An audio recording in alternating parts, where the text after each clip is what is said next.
Welcome back to Teen Storytime. My name is Aryn, and I am a librarian with the Hillsborough Public Library System. And today we are continuing to read The Graveyard Book.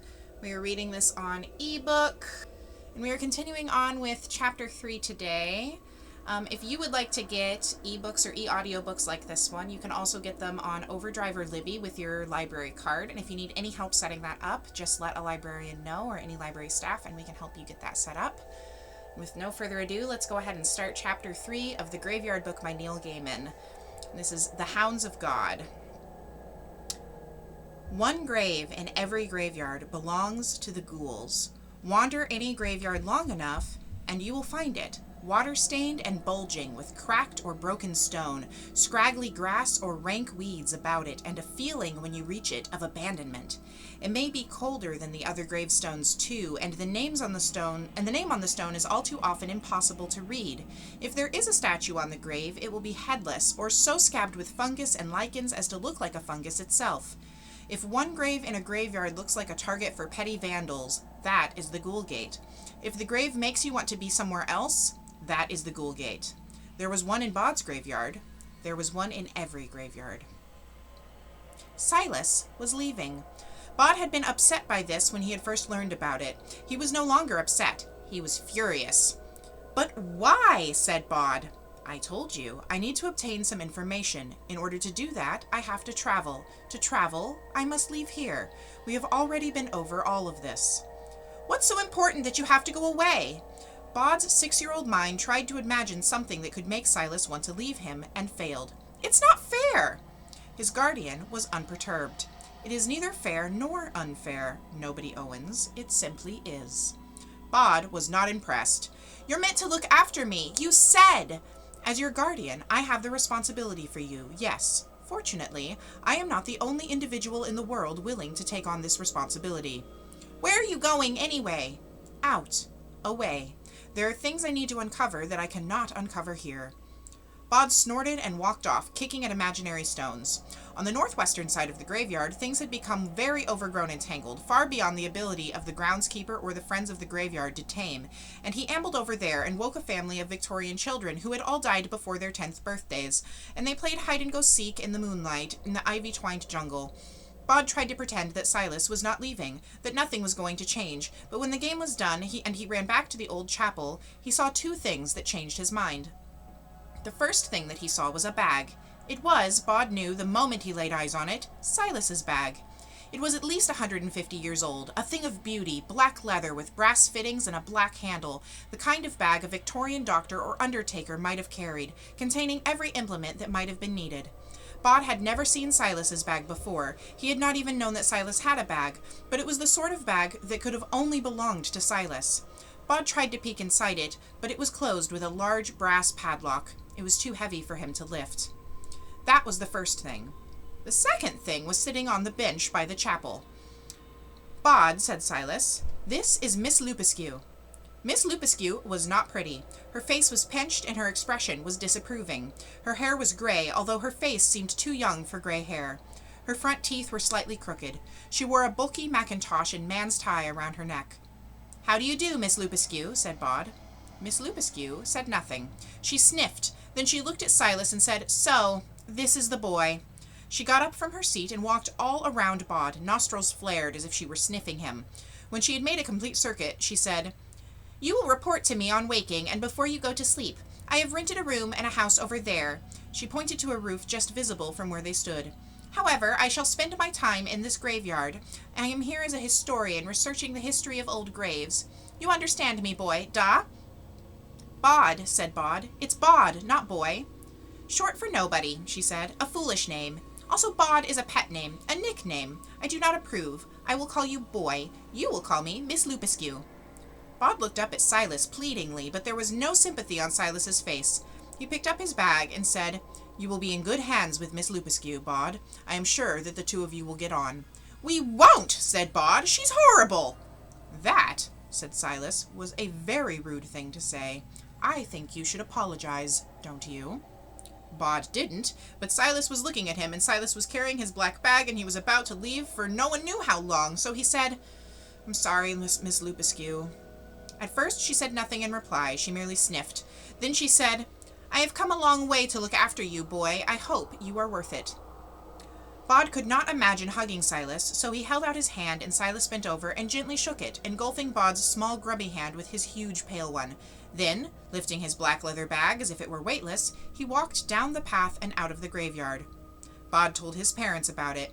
"Silas is gone," he said. "He'll be back," said Mr. Owens cheerfully. "Don't you worry your head about that, Bod, like a bad penny, as they say."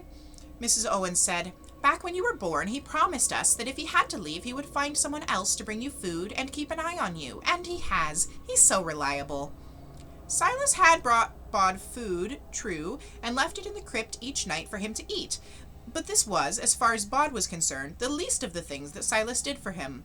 He gave advice, cool, sensible, and unfailingly correct. He knew more than the graveyard folk did, for his nightly excursions into the world outside meant that he was able to describe a world that was current, not hundreds of years out of date. He was unflappable and dependable, had been there every night of Bod's life, so the idea of the little chapel without its only inhabitant was one that Bod found difficult to conceive of. Most of all, he made Bod feel safe. Miss Lupescu also saw her job as more than bringing Bod food. She did that too. "What is that?" asked Bod, horrified. "Good food," said Miss Lupescu. They were in the crypt. She had put 2 plastic containers on the tabletop and opened the lids. She pointed to the first. "Is beetroot barley stew soup?" She pointed to the second. "Is salad. Now you eat both. I make them for you." Bod stared up at her to see if this was a joke. Food from Silas mostly came in packets, purchased from the kinds of places that sold food late at night and asked no questions. No one had ever brought him food in a plastic container with a lid before. "It smells horrible," he said. "If you do not eat the stew soup soon," she said, "it will be more horrible. It will be cold. Now eat." Bod was hungry. He took a plastic spoon, dipped it into the purple-red stew, and he ate. The food was slimy and unfamiliar, but he kept it down. "Now the salad," said Miss Lupescu, and she unpopped the top of the second container. It consisted of large lumps of raw onion, beetroot, and tomato, all in a thick vinegary dressing. Bod put a lump of beetroot into his mouth and started to chew. He could feel the saliva gathering and realized that if he swallowed it, he would throw it back up. He said, "I can't eat this. It's good for you." "I'll be sick." They stared at each other, the small boy with tousled mousy hair, the pinched woman with not a sliver of hair out of place. Miss Lupescu said, "You eat one more piece." "I can't." "You eat one more piece now, or you stay here until you have eaten it all." Bod picked out a piece of vinegary tomato, chewed it, and choked it down. Miss Lupescu put the tops back on the containers and replaced them into the plastic shopping bag. She said, "Now lessons." It was high summer. It would not get fully dark until almost midnight. There were no lessons in the high summer. The time that Bod spent awake, he spent in an endless warm twilight in which he would play or explore or climb. "Lessons?" he said. "Your guardian felt it would be good for me to teach you things." "I have teachers. Letitia Barrows teaches me writing and words, and Miss Pennyworth teaches me the complete educational system for younger gentlemen with additional material for those post-mortem. I do geography and everything. I don't need more lessons." "You know everything then, boy. 6 years old, and already you know everything." "I didn't say that." Miss Lupescu folded her arms. "Tell me about ghouls," she said. Bod tried to remember what Silas had told him about ghouls over the years. "Keep away from them," he said. "And that is all you know, duh? Why do you keep away from them? Where do they come from? Where do they go? Why do you not stand near a ghoul gate, eh, boy?" Bod shrugged and shook his head. "Name the different kinds of people," said Miss Lupescu. "Now." Bod thought for a moment. "The living," he said. The dead." He stopped. Then, "Cats?" he offered uncertainly. "You are ignorant, boy," said Miss Lupescu. "This is bad. And you are content to be ignorant, which is worse. Repeat after me. There are the living and the dead. There are day folk and night folk. There are ghouls and mistwalkers. Then there are also the hunters and the hounds of God. Also there are solitary types." "What are you?" asked Bod. "I," she said sternly, "am Miss Lupescu." "And what is Silas?" She hesitated. Then she said, "He is a solitary type." Bod endured the lesson. When Silas taught him things, it was interesting. Much of the time, Bod didn't realize he had been taught anything at all. Miss Lupescu taught in lists, and Bod could not see the point to it. He sat in the crypt, aching to be out in the summer's twilight under the ghost moon. When the lesson was done, in the foulest of moods, he fled. He looked for playmates, but found no one and saw nothing but a large grey dog, which prowled in the gravestones, always keeping its distance from him, slipping between the gravestones and through shadows. The week got worse. Miss Lupescu continued to bring Bob things that she had cooked for him. Dumplings swimming in lard, thick reddish-purple soup with lump of sour cream in it, small cold-boiled potatoes, cold garlic-heavy sausages, hard-boiled eggs in a grey, unappetizing liquid. He ate as little as he could get away with. The lessons continued. For 2 days she taught him nothing but ways for call to help in every language in the world, and she would rap his knuckles with her pin if he slipped up or forgot. By the 3rd day, she was firing them at him. French? All secure. Morse code? SOS. 3 short dots, 3 long ones, and then 3 short ones again. Night gaunt? This is stupid. I don't remember what a night gaunt is. They have hairless wings, and they fly low and fast. They do not visit this world, but they fly the red skies above the road to Gulheim. I'm never going to need to know this.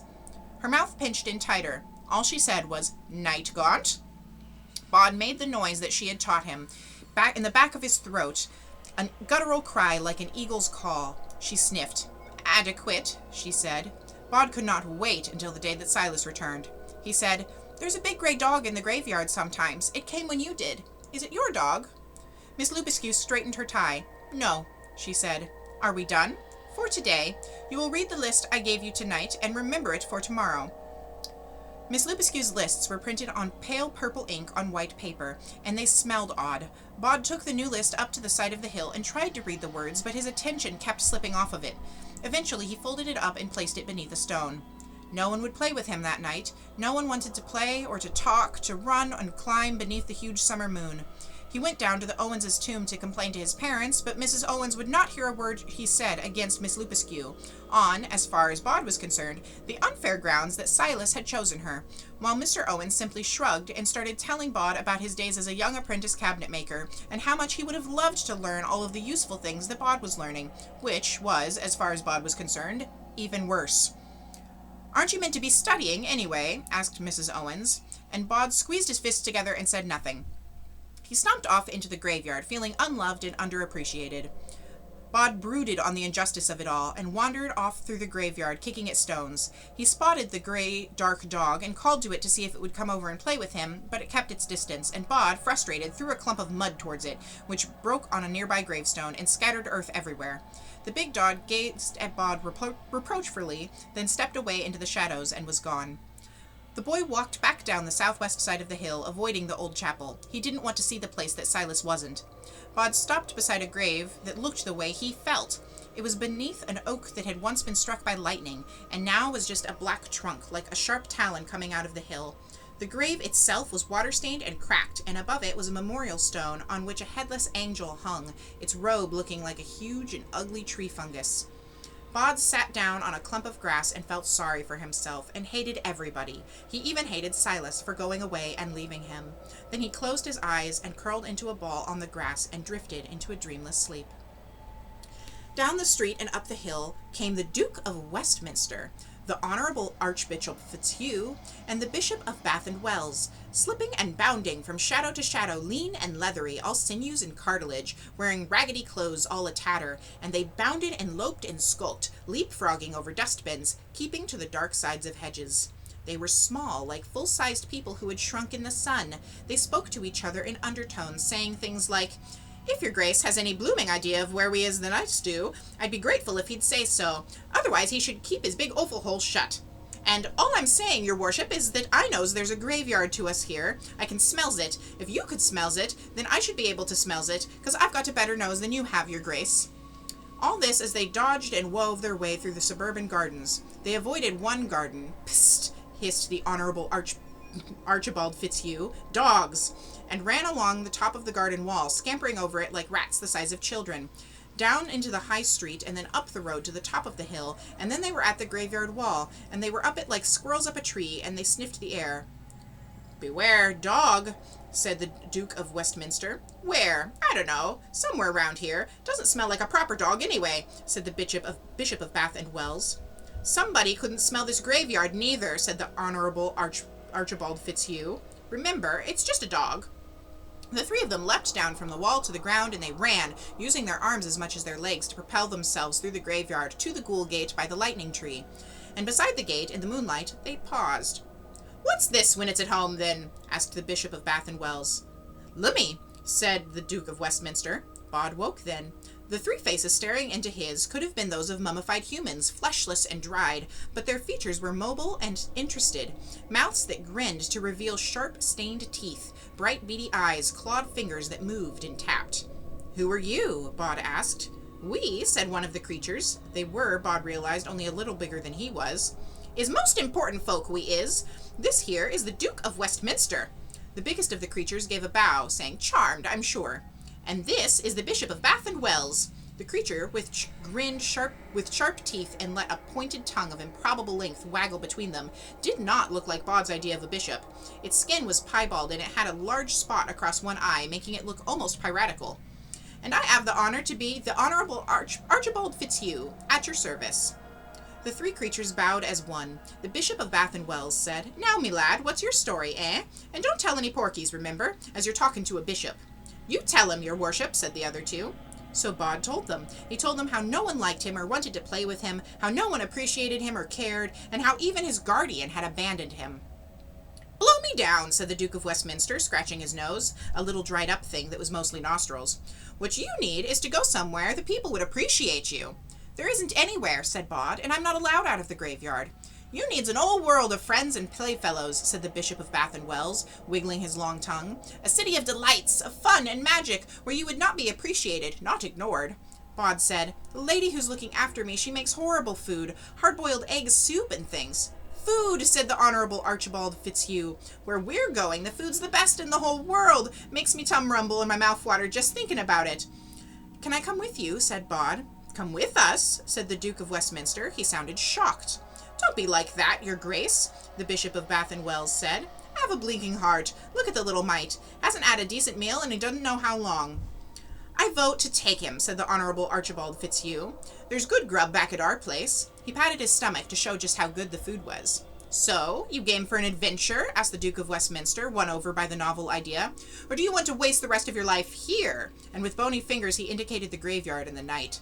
Bod thought of Miss Lupescu and her awful food and her lists and her pinched mouth. "I'm game," he said. His three new friends might have been his size, but they were far stronger than any child, and Bod found himself picked up by the Bishop of Bath and Wells and held high above the creature's head, while the Duke of Westminster grabbed a handful of mangy-looking grass, shouted what sounded like "Skach, the, Kavoch," and pulled. The stone slab that covered the grave swung open like a trap-door, revealing darkness underneath. "Quick now," said the Duke, and the Bishop of Bath and Wells tossed Bod into the dark opening, then leapt in after him, followed by the Honorable Archibald Fitzhugh, and then with one agile bound by the Duke of Westminster, who as soon as he was inside called out "Wech, Carados!" to close the ghoul gate, and the stone crashed down above them. Bod fell, tumbling through the darkness like a lump of marble, too startled to be scared, wondering how deep beneath the grave the hole could possibly be, when two strong hands caught him beneath the armpits and he found himself swinging forward through the pitch blackness. Bod had not experienced total darkness for many years. In the graveyard he saw as the Dead Sea, and no tomb or grave or crypt was truly dark to him. Now he was in utter darkness, feeling himself being pitched forward in a sequence of jerks and rushes, the wind rushing past him. It was frightening, but it was also exhilarating. And then there was light, and everything changed. The sky was red, but not the warm red of a sunset. This was an angry, glowering red, the color of an infected wound. The sun was small and seemed like it was old and distant. The air was cold, and they were descending a wall. Tombstones and statues jutted out of the sides of the wall, as if a huge graveyard had been upended, and like three wizened chimpanzees in tattered black suits that did up the back, the Duke of Westminster, the Bishop of Bath and Wells, and the Honorable Archibald Fitzhugh were swinging from statue to stone, dangling Bod between them as they went, tossing him from one to another, never missing him, always catching him with ease, without even looking. Bod tried to look up to see the grave through which they had entered this strange world, but he could see nothing but headstones. He wondered if each of the graves they were swinging past was a door for the kinds of people who were carrying him. "Where are we going?" he asked, but his voice was whipped away by the wind. They were faster and faster. Up ahead of him, Bod saw a statue swing up, and another two creatures came out catapulting into this crimson-skied world, just like the ones who carried Bod. One wore a raggedy silken gown that looked like it had once been white. The other wore a stained gray suit too large for it, the sleeves of which were shredded into shadowy tatters. They spotted Bod and his three new friends and made for them, dropping 20 feet with ease. The Duke of Westminster gave a guttural squawk and pretended to be scared, and Bod and the three of them swung down the wall of graves with the two new creatures in pursuit. None of them seemed to get tired or out of breath under that red sky with the burnt-out sun gazing down at them like a dead eye, but eventually they fetched up the side of a huge statue of a creature whose whole face seems to have become a fungoid growth. Bod found himself being introduced to the 33rd President of the United States and the Emperor of China. "This is Master Bod," said the Bishop of Bath and Wells. "He's going to become one of us." "He's in search of a good meal," said the Honorable Archibald Fitzhugh. "Well, you're guaranteed fine dining when you become one of us, young lad," said the Emperor of China. "Yup," said the 33rd President of the United States. Bod said, "I become one of you? You mean I'll turn into you?" "Smart as a whip, sharp as a tack. You'd have to get up pretty late at night to get anything past this lad," said the Bishop of Bath and Wells. "Indeed, one of us, as strong, as fast, as unconquerable. Teeth so strong they can crush any bones, and a tongue sharp and long enough to lick the marrow from the deepest marrow bone, or flay the flesh from a fat man's face," said the Emperor of China. "Able to slip from shadow to shadow, never seen, never suspected, free as air, fast as thought, cold as frost, hard as nails, dangerous as us," said the Duke of Westminster. Bod looked at the creatures. "But what if I don't want to become one of you?" He said, "Don't want to? Of course you want to. What could be finer? I don't think there's a soul in the universe doesn't want to be just like us. We've got the best city. Ghoulheim," said the 33rd President of the United States. "The best life, the best food. Can you imagine," interrupted the Bishop of Bath and Wells, "how fine a drink the black ichor that collects in a leaden coffin can be? Or how it feels to be more important than kings and queens, than presidents or prime ministers or heroes, to be sure of it in the same way that people are more important than Brussels sprouts?" Bod said, "What are you people?" "Ghouls," said the Bishop of Bath and Wells. "Bless me, somebody wasn't paying attention, was he? We're ghouls. Look!" Below them, a whole troop of the little creatures was bouncing and running and leaping, heading for the path below them, and before he could say another word, he was snatched up by a pair of bony hands and was flying through the air in a series of jumps and lurches as the creatures headed down to meet the others of their kind. The wall of graves was ending, and now there was a road, and nothing but a road, a much-trodden path across a barren plain, a desert of rocks and bones that wound towards a city high on a huge red rock hill many miles away. Bod looked up at the city and was horrified. An emotion engulfed him that mingled repulsion and fear, disgust and loathing, all tinged with shock. Ghouls do not build. They are parasites and scavengers, eaters of carrion. The city they call Ghoulheim is something they found long ago, but did not make. No one knows, if any human ever knew, what kind of creatures it was that made those buildings, who honeycombed the rock with tunnels and towers, but it is certain that no one but the ghoul folk could have wanted to stay there, or even to approach the place. Even from the path below Ghoulheim, even from miles away, Bod could see that all of the angles were wrong, that the walls sloped crazily, that it was like every nightmare he had ever endured made into a place, like a huge mouth of jutting teeth. It was a city that had been built just to be abandoned, in which all the fears and madness and revulsions of the creatures who built it were made into stone. The ghoul folk had found it and delighted in it and called it home. Ghouls move fast. They swarmed along the path through the desert more swiftly than a vulture flies, and Bod was carried along by them, held high overhead by a pair of strong ghoul arms, tossed from one to another, feeling sick, feeling dread and dismay, feeling stupid. Above them, in the sour red skies, things were circling on huge black wings. "Careful," said the Duke of Westminster. "Tuck him away. Don't want the night gaunts stealing him. Bloody stealers." "Yar, we hate stealers," shouted the Emperor of China. Night gaunts in the red skies above Ghoulheim. Bod took a deep breath and shouted just as Miss Lupescu had taught him. He made a call like an eagle's cry in the back of his throat. One of the winged beasts dropped towards them, circled lower, and Bod made the call again until it was stifled by hard hands clamping over his mouth. "Good idea calling them down," said the Honorable Archibald Fitzhugh. "But trust me, they aren't edible until they've been rotten for at least a couple of weeks. Then they just cause trouble. No love lost between our side and theirs, eh?" The night gaunt rose again in the dry desert air to rejoin its fellows. and Bod felt all hope vanish. The ghouls sped on towards the city on the rocks, and Bod, now flung unceremoniously over the stinking shoulders of the Duke of Westminster, was carried with them.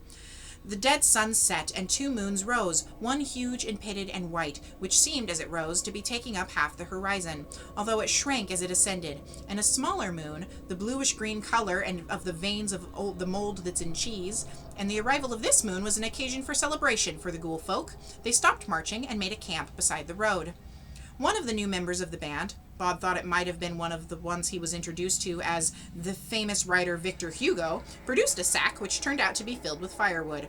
Several pieces still hung with the hinges or brass handles attached, along with a metal cigarette lighter, and soon they made a fire around which all of the ghoul folk sat and rested. They stared up at the greenish-blue moon and scuffled for the best places by the fire, insulting each other, sometimes clawing or biting.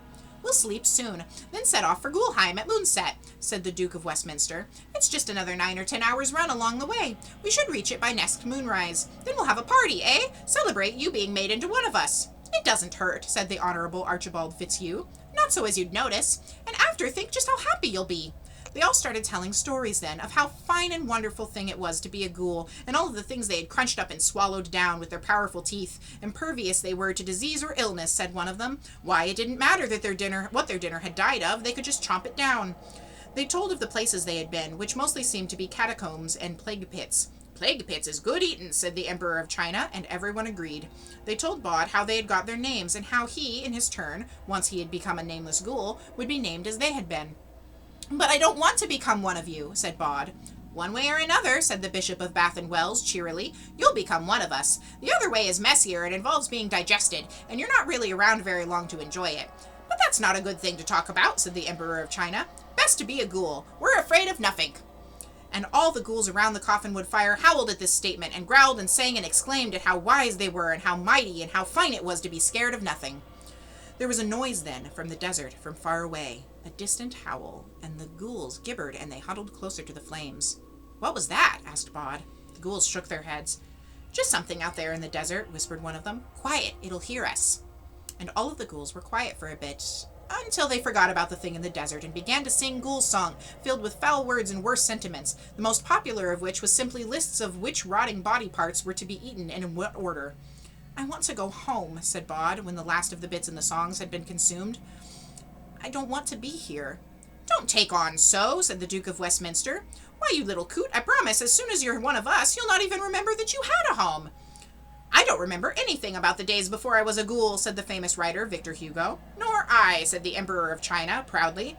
"Nope," said the 33rd President of the United States. "You'll be one of a select band of the cleverest, strongest, bravest creatures ever," bragged the Bishop of Bath and Wells.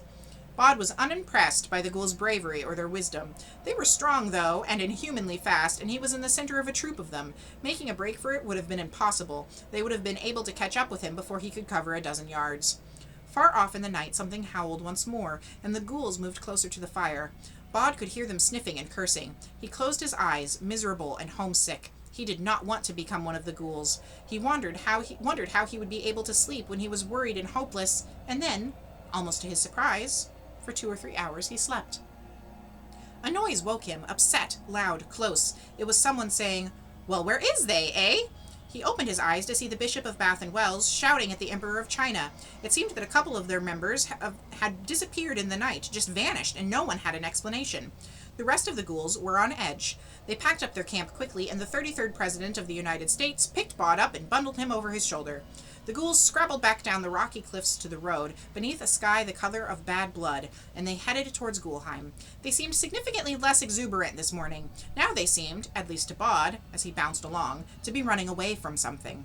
Around midday, with the dead-eyed sun high overhead, the ghouls stopped and huddled. Ahead of them, high in the sky, circling on the hot air currents, were the night gaunts, dozens of them, riding the thermals. The ghouls divided into 2 factions. There was those who felt that the vanishing of their friends was meaningless, and those who believed that something, probably the night gaunts, was out to get them.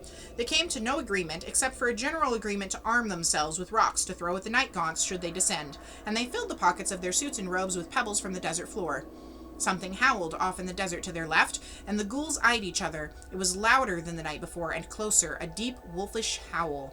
"Did you hear that?" asked the Lord Mayor of London. "Nope," said the 33rd President of the United States. "Me neither," said the Honorable Archibald Fitzhugh. The howl came again. "We got to get home," said the Duke of Westminster, hefting a large stone. The nightmare city of Ghoulheim sat on a high rocky outcrop ahead of them, and the creatures loped down the road towards it. "Nightgaunt's coming!" shouted the Bishop of Bath and Wells. "Throw stones at the bleeders!" Bod's view of things was upside down at this point, bouncing up and down on the back of the 33rd President of the United States, gritty sand from the path blowing up into his face. But he heard cries like eagle cries, and once again Bod called for help in Nightgaunt. No one tried to stop him this time, but he was not sure that anyone could have heard him over the cries of the Nightgaunts or the oaths and curses of the ghoul folk as they pitched and flung their stones into the air. Bod heard the howling again. Now it came from their right. "There's dozens of the blooming blinkers," said the Duke of Westminster gloomily.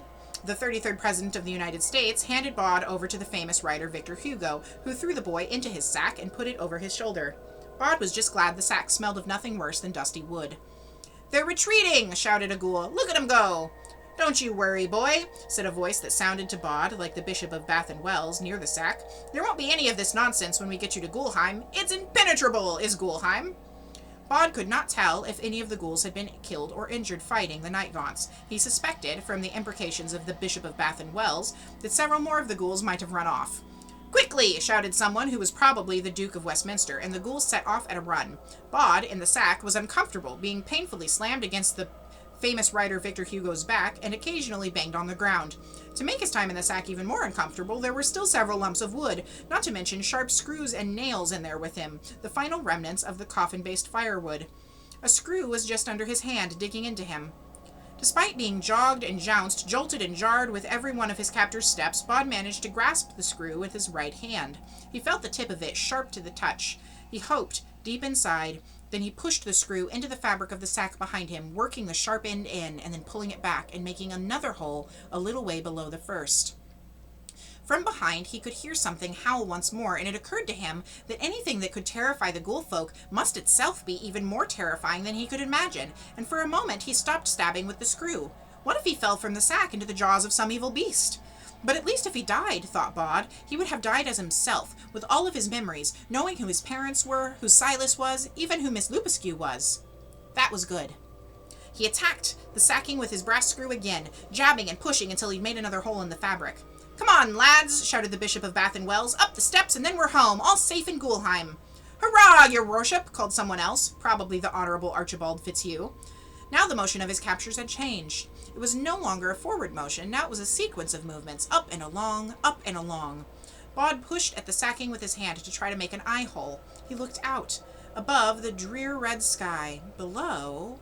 He could see the desert floor, but it was now hundreds of feet below him. There were steps stretching out behind him, but the steps were made for giants, and the ochre rock wall to his right, Ghoulheim, which Bod could not see from where he was, had to be above them.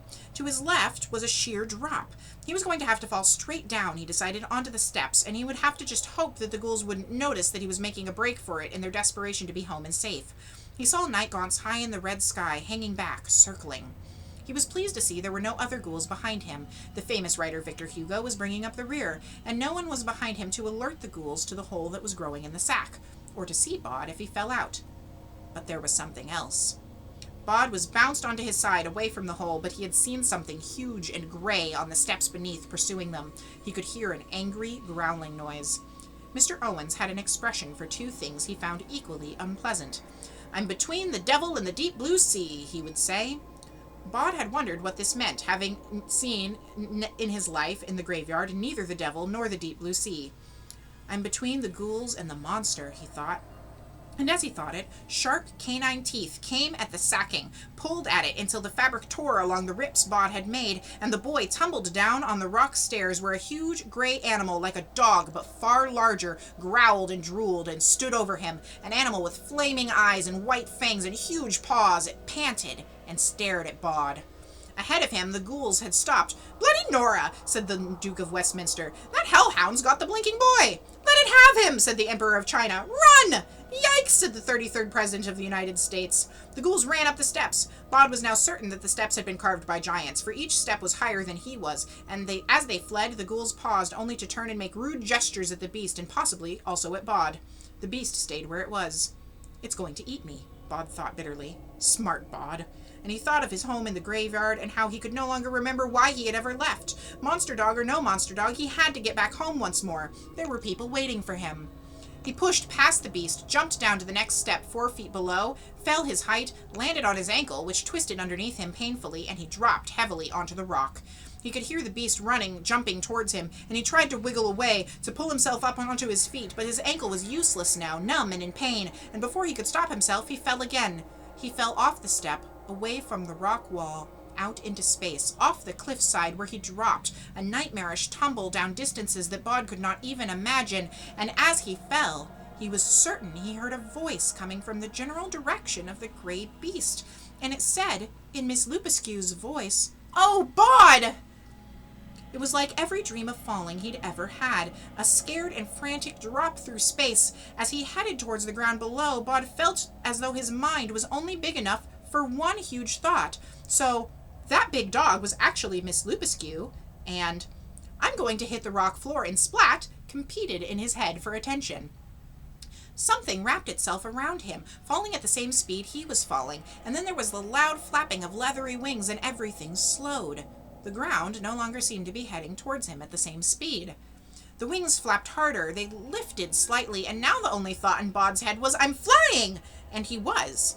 He turned his head. Above him was a dark brown head, perfectly bald, with deep eyes that looked as though they were polished slabs of black glass. Bod made the screeching noise that means help in Night Gaunt, and the Night Gaunt smiled and made a deep hooting noise in return. It seemed pleased. A swoop and a slow, and they touched down on the desert floor with a thump. Bod tried to stand up, and his ankle betrayed him once again, sent him tumbling down into the sand.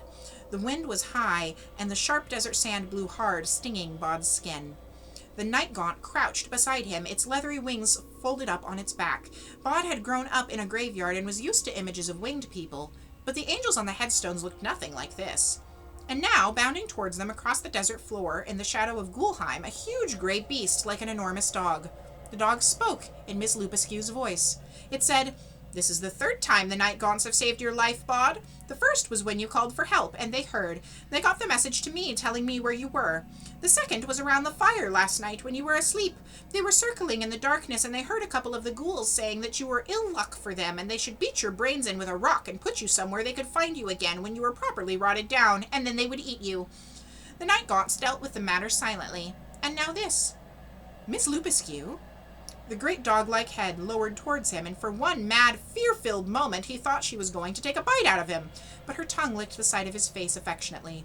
"You hurt your ankle?" "Yes, I can't stand on it." "Let's get you onto my back," said the huge gray beast that was Miss Lupescu. She said something in the Night Gaunt's screeching tongue, and it came over, held Bod up while he put his arms around Miss Lupescu's neck. "Hold my fur," she said. "Hold tight. Now, before we go, say..." And she made a high screeching noise. "What does it mean?" "Thank you." Or goodbye. Both. Bod screeched as best he could, and the Night Gaunt made an amused chuckle. Then it made a similar noise, and it spread its great leathery wings, and it ran into the desert wind, flapping hard, and the wind caught it and carried it aloft like a kite that had begun to fly. "Now," said the beast that was Miss Lupescu, "hold on tightly," and she began to run. "Are we going to the Wall of Graves?" "To the Ghoul Gates? No, those are for ghouls. I am a Hound of God. I travel my own road, into hell and out of it." And it seemed to Bod as if she ran even faster then. The huge moon rose, and the smaller mold-colored moon, and they were joined by a ruby-red moon, and the gray wolf ran at a steady lope beneath them across the desert of bones. She stopped by a broken clay building like an enormous beehive, built beside a small river of water that came bubbling out of the desert rock, splashed down into a tiny pool, and was gone again. The gray wolf put her head down and drank, and Bod scooped water up into his hands, drinking the water in a dozen tiny gulps. "This is the boundary," said the gray wolf that was Miss Lupescu, and Bod looked up. The 3 moons had gone. Now he could see the Milky Way, see it as if he had never seen it before, a glimmering shroud across the arch of the sky. The sky was filled with stars. "They're beautiful," said Bod. "When we get you home," said Miss Lupescu, "I will teach you the names of the stars and their constellations." "I'd like that," admitted Bod. Bod clambered onto her huge gray back once more, and he buried his face in her fur and held on tightly, and it seemed only moments later that he was being carried awkwardly as a grown woman carries a 6-year-old boy across the graveyard to the Owens' tomb. "He's hurt his ankle," Miss Lupescu was saying. Poor little soul, said Mistress Owens, taking the boy from her and cradling him in her capable, if insubstantial, arms. I can't say I didn't worry, for I did, but he's back now, and that's all that matters. And then he was perfectly comfortable beneath the earth in a good place, with his head on his own pillow, and a gentle, exhausted darkness took him. Bod's left ankle was swollen and purple.